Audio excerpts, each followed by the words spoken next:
આજે વહેલી સવારથી જ સુરત શહેરના વાતાવરણમાં અચાનક પલટો જોવા મળી રહ્યો છે અને સમગ્ર સુરત શહેરમાં ધુમ્મસ ભર્યું વાતાવરણ જોવા મળી રહ્યું છે। તમને સીધા દ્રશ્ય બતાવવાનો પ્રયાસ કરીશ કે આજે વહેલી સવારથી જ સુરત શહેરમાં ગાઢ ધુમ્મસની ચાદરમાં લપેટાઈ ગયું છે, જેના કારણે સામાન્ય જનજીવનની સાથે ટ્રાફિક અને હવાઈ સેવાઓ પર પણ માઠી અસર પડી રહી છે। ધુમ્મસનું પ્રમાણ જે ઓછું નહીં થઈ રહ્યું ને સુરતીઓ અચાનક બદલાયેલા આ મિજાજને અનુભવ કરવો પડી રહ્યો છે। તે આપણી સાથે અહીંથી જે કેટલાક વાહન ચાલકો પસાર થઈ રહ્યા છે તે જોડાયા છે, તેમની સાથે વાત કરીશું।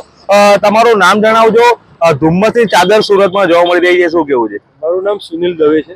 અહીંયા વીઆઈપી ભગવાન મહાવીર કોલેજ યુનિવર્સિટીના રોડ પરથી હું પસાર થઈ રહ્યો છું। વાત કરીએ તો આજે ગાડી ચલાવવા માટે બી બહુ તકલીફ પડી રહી છે અને સુરતની વાત કરીએ તો આવું વાતાવરણ બહુ જ જવલ્લે જોવા મળતું હોય છે, કારણ કે શું છે કે સુરતીજનો મોડી રાત સુધી જાગતા હોય અને દિવસ એમનો બહુ મોડો પડતો હોય છે। આજે રવિવાર છે, એમાં બી સોનામાં સુગંધ પડે એવી પરિસ્થિતિ છે, કારણ કે 12 વાગ્યા પહેલાં કોઈ ઘરની બહાર નીકળે અને કુદરતે આજે જે આ નજારો જોવા મળેલો છે એમાં જોવા જઈએ તો કાશ્મીરની ફિલિંગ આવી રહી છે। એક બાજુ સારી વાત બી છે અને ખોટી વાત એ છે કે ગાડી ચલાવવા માટે તકલીફ પડે।